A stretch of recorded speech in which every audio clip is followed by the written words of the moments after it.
छल छलाए ये विकार बैरी है खोट मनला भटकाए। मन के मंद रसहा छल छलाए ये विकार बैरी है खोट मनला भटकाए।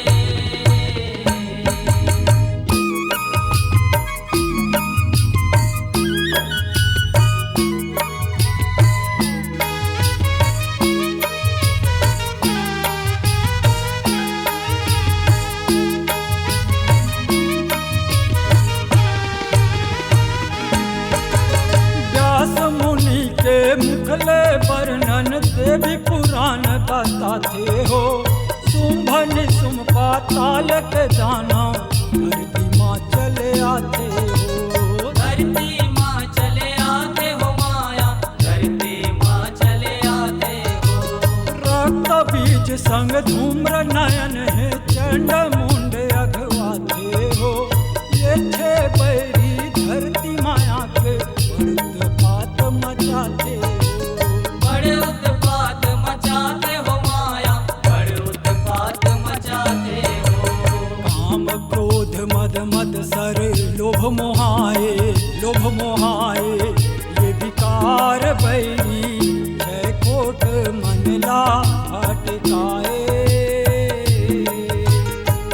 मन के मंद रसहा छल छलाए ये विकार बैरी है खोट मनला भटकाए।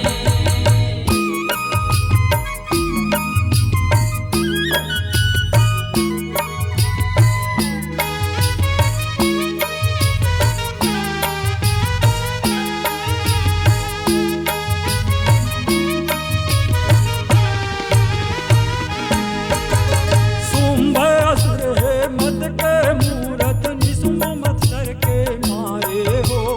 रक्त बीज हवे काम वासना सिरज रक्त के धारे हो। सिरजे रक्त के धारे हो माया, सिरजे रक्त के धारे हो। चंड मुंड है लोभ मोह जा है बलकारे हो। धूम्र नयन है क्रोध के अग्नि छिन्म भस्म कर डारे हो। छिन्म भस्म कर डारे हो माया, छिन्म भस्म कर डारे हो। मान रूपी राधे ला कुदाए ये विकार बैरी है खोट मनला भटकाए। मन के मंद रसहा छल छलाए ये विकार बैरी है खोट मनला भटकाए।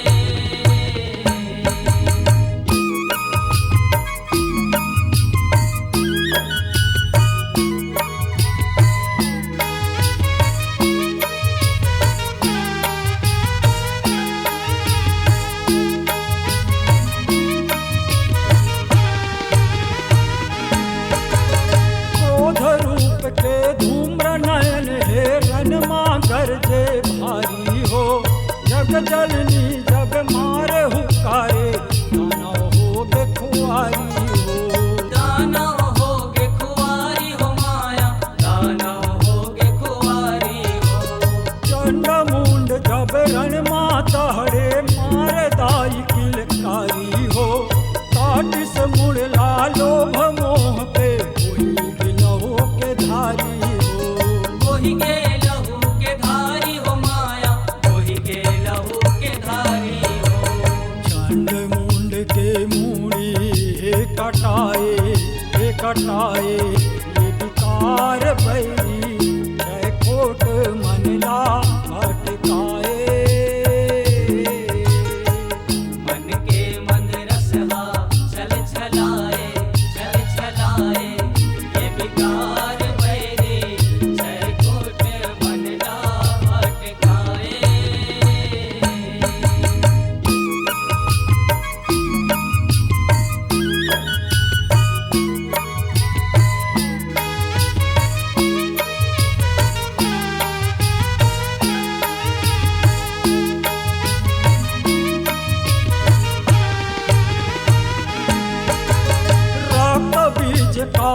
स्वामी के दारी काली माई हर आगे हो, थापर धर के लहू पियत है वैर के नाम बुतागे हो।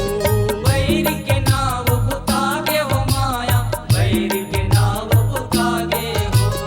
आगे बेरा शुंभ निशुंभ के जगदम्बा खिसियागे हो, शुंभ निशुंभला मार के दाई मद मद सरला न सागे हो। मद सरला न सागे हो माया, मद सरला न सागे हो। मंदिर सहा मन के हे झराए और शरण मदाई शशिकांत माथे ला नमाए। मन के मंदिर सहा छल छलाए, छल छलाए, ये विकार बैरी छय कोट मन ना भटकाए। मन के मंदिर से हा छल छलाए ये विकार बैरी है कोट मनला